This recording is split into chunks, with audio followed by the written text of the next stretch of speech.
Et salut à tous, c'est Victor et j'espère que vous allez bien et aujourd'hui on se retrouve pour une toute nouvelle vidéo. Bon, je pense que vous êtes au courant depuis pas mal de temps déjà, mais la destination Disneyland Paris va pouvoir réouvrir ses portes à partir du 17 juin 2021. En même temps, quand on veut prendre le temps de faire des vidéos, faut pas s'étonner d'être le dernier. Bref, revenons un peu en arrière. Vous le savez, la destination a fermé ses portes en mars 2020 pour réouvrir ses portes en juillet 2020. Durant la première réouverture, on a pu redécouvrir la destination. Il y a eu pas mal de nouveautés à cette époque-là, comme les Magic Shots ou les Selfie Spots, etc. Puis la destination a dû fermer ses portes fin octobre 2020. Disneyland de Paris avait donné plusieurs dates possibles, mais malheureusement à chaque fois, ça a dû être annulé. À tel point qu'en février, Disneyland Paris a décidé de ne donner plus aucune date. Mais parallèlement, vous le savez, depuis janvier 2021, la vaccination arrive petit à petit. Et du coup, forcément, depuis janvier, il y a pas mal de monde vacciné. On a même atteint les 20 millions de personnes vaccinées. C'est vraiment énorme.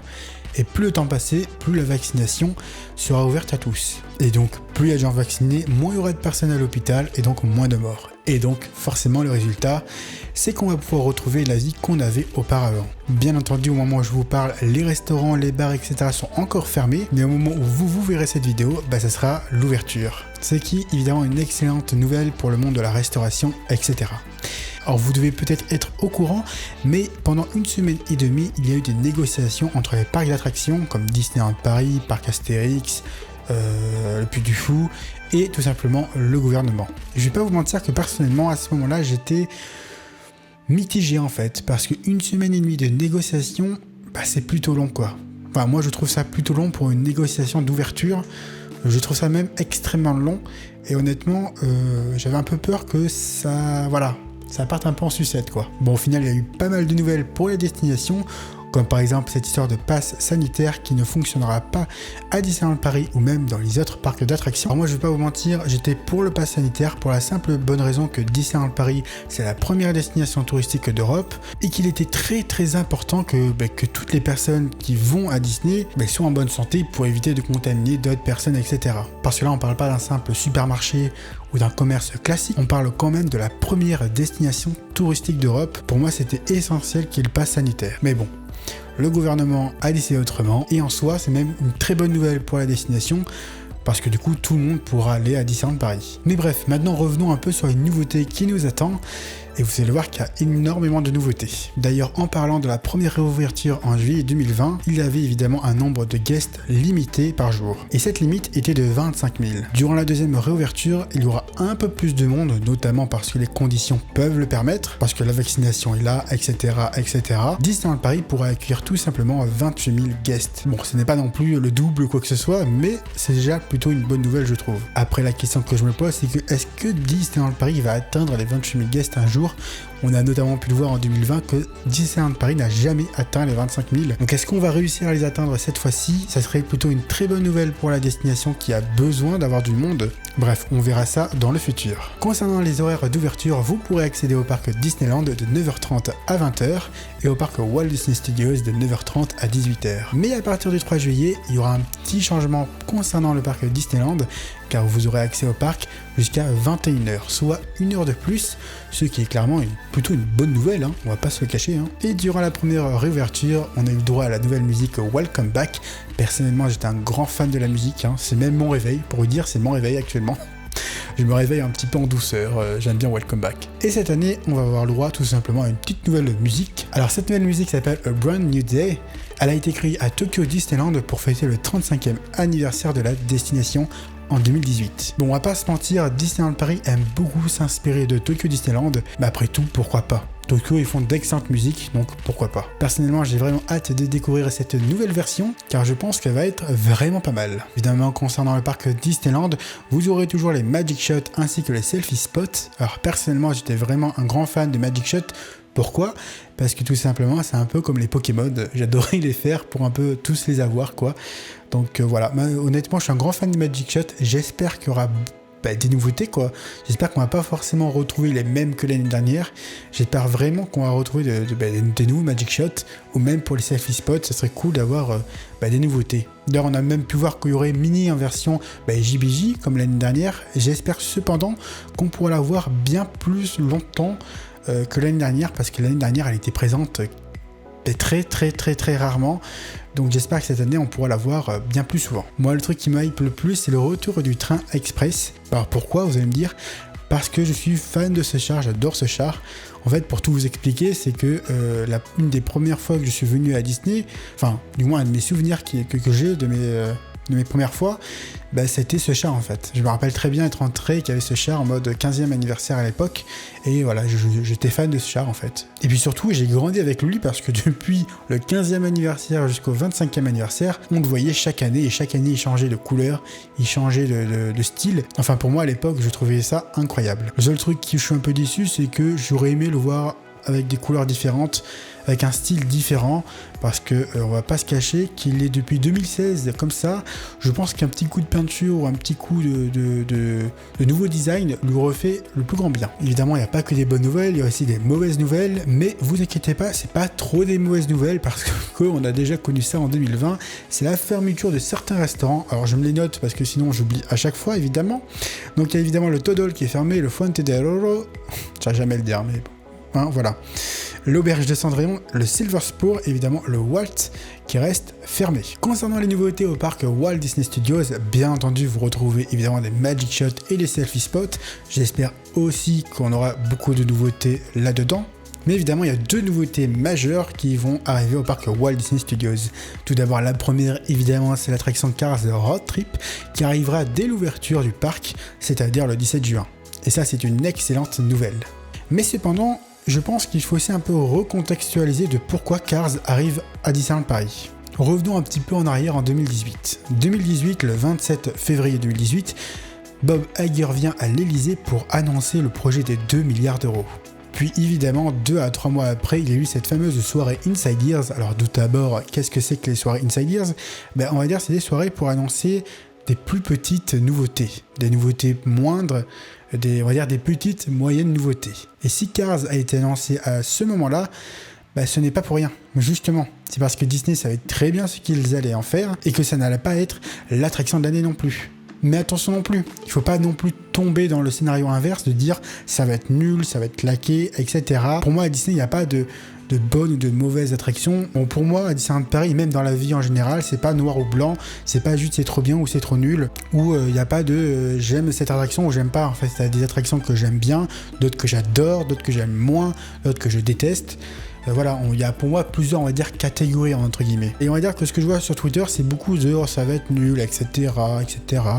Et je trouve ça plutôt dommage de critiquer que uniquement via des photos où, si ça se trouve, les travaux n'étaient même pas terminés. Et puis surtout, je trouve ça dommage de critiquer même avant l'arrivée de l'attraction.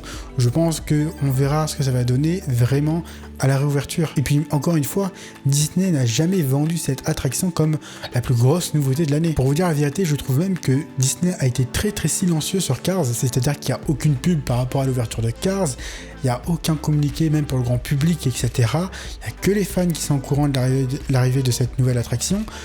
Je trouve vraiment que d'un point de vue marketing, pour Cars, c'est inexistant. Moi, je pense honnêtement qu'ils ont voulu faire un truc bien et je pense que ça va être bien. Personnellement, voilà, je pense que l'attraction peut être vraiment très sympathique. Surtout qu'elle a l'air d'avoir une excellente histoire. Enfin, moi, j'ai vraiment hâte de découvrir cette nouvelle histoire, tout simplement. Hâte de savoir comment ils vont intégrer Catastrophe Canyon avec l'histoire, etc. Comment ça va se passer, etc. J'ai vraiment hâte. Et je pense que le 17 juin, je vais courir pour la faire, hein, évidemment. Bon, je pense que tous les passeports annuels et que tout le monde va courir pour la faire, mais je pense qu'il y a de quoi qu'on risque d'être plutôt satisfait, du moins. Mais je veux juste qu'on arrête d'être soit trop hypé, soit d'être trop sceptique, etc. Je veux juste qu'on rêve, quoi. Après tout, Disneyland Paris, c'est la magie. Voilà, pardon, là, je m'emporte un peu trop, là. Bref, j'espère que vous avez compris le message que je voulais un peu faire passer, mais juste que c'est cool qu'on ait une nouveauté, vraiment, je trouve ça vraiment cool, c'est le début de quelque chose, hein. Cette année c'est Cars, l'année prochaine c'est Avengers, puis Frozen, puis Star Wars ou pas Star Wars. Puis de toute façon, je pense que Disney ne pourra pas faire pire que Tram Tour, donc bon, problème résolu quoi. Seconde nouveauté évidemment majeure pour le parc Walt Disney Studios, c'est évidemment l'arrivée du tout nouveau spectacle. A Dream Factory. Bon, vous le savez, ça fait déjà 1 an que ce spectacle aurait dû arriver, mais la crise, la fameuse, oui, on la connaît tous, hein, je ne vais même pas la citer parce que bon, ça me saoule, mais la crise est passée par là. Et d'ailleurs, l'arrivée de ce show est une excellente nouvelle pour la simple et bonne raison que si ce show arrive, alors peut-être que d'autres spectacles vont arriver. Bah, moi, je reste optimiste, je me dis que si Disney veut absolument faire des shows, et qu'ils font venir ce show-là, je me dis qu'on va peut-être retrouver Mickey le magicien, ou la parade, ou je sais pas, on va peut-être retrouver d'autres shows qu'on n'avait pas vu depuis pas mal de temps. Si on peut retrouver Mickey le magicien, la parade, etc. d'ici quelques temps, moi je dis pas non quoi. Mais bref, en tout cas l'arrivée de ce show montre que Disney veut faire de l'entertainment, et je pense aussi que ça a montré qu'en 2020 le manque de spectacles, ben c'est aussi ça qui a fait que les gens ne sont pas venus. Parce que oui, l'année 2020 n'a pas été un franc succès, même à la réouverture, il n'y avait pas grand monde dans le parc. Et je pense que c'est notamment à cause des prix, mais aussi à cause du manque de spectacles. Il n'y avait même pas le show nocturne, il n'y avait pas la parade, il n'y avait rien. Je pense que voilà, c'est le spectacle et le coût pour venir à Disney a fait que les gens ne sont pas venus. Donc voilà, pour moi, le fait que ce show arrive à Disneyland Paris, ben ça montre bien que Disney veut faire bouger les choses. Et je reste donc hyper optimiste, je suis sûr qu'on retrouvera d'autres shows dans les prochaines semaines. Et bien entendu, le spectacle arrivera dès le 1er juillet au parc Walt Disney Studios. Concernant le Disney Village, bah on va dire que c'est un peu le truc déception un peu du jour, parce que tout simplement le Disney Village, du moins tout ce qui concerne Disney, je ne parle pas du Starbucks, tout ce qui est McDo, etc., je ne parle pas de ça, mais tout ce qui concerne Disney, c'est-à-dire toutes les boutiques, le café Mickey, etc., ça ouvrira uniquement entre 16h et 21h. Ouais, on va pas se mentir, ça ouvre très tard quoi. Après tout ce qui concerne Starbucks, McDonald's, etc., bah ça va dépendre des différentes enseignes. Le seul restaurant Disney à être ouvert sera par contre le Annette. Et le Annette sera ouvert aussi le midi et le soir. Mais concernant le café Mickey ou que le restaurant New York, je ne sais plus quoi, bah ça restera fermé pour le moment du moins. Concernant les hôtels, évidemment, c'est la nouvelle du jour aussi qui reste exceptionnelle, c'est l'ouverture de l'hôtel New York, The Heart of Marvel. Ça fait longtemps qu'on entend parler de cet hôtel et enfin il ouvre ses portes. Bon, encore une fois, c'est pas la faute de Disney, hein, il y a eu la fameuse crise qui est passée par là, mais c'est une excellente nouvelle que cet hôtel ouvre enfin ses portes. Et encore une fois, je pense et j'imagine que ça va attirer peut-être des guests qui sont pas venus en 2020, etc. Parce qu'il n'y avait pas de spectacle, parce que ça coûtait trop cher. Peut-être que ça va les faire venir parce qu'il y aura Cars, l'hôtel Marvel, ainsi que le nouveau spectacle, etc. Je pense vraiment que voilà, c'est plutôt cool d'avoir des nouveautés, même niveau hôtel. D'ailleurs, l'hôtel a l'air d'être une véritable dinguerie. Si un jour je peux dormir dedans, je dis pas non. Par contre, il est un peu cher, quoi. Vraiment un tout petit peu cher, quoi. Mais va falloir économiser, quoi. Après, concernant les hôtels, je regarde évidemment mes notes parce que sinon je vais encore oublier, je vais me perdre niveau date.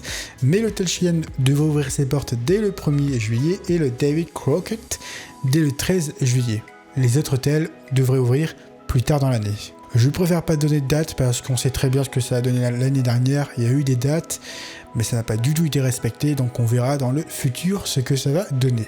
Bref, voilà tout ce qui concerne les nouveautés à Disneyland Paris, tout simplement. C'est plutôt cool, je suis très content de la réouverture de Disney.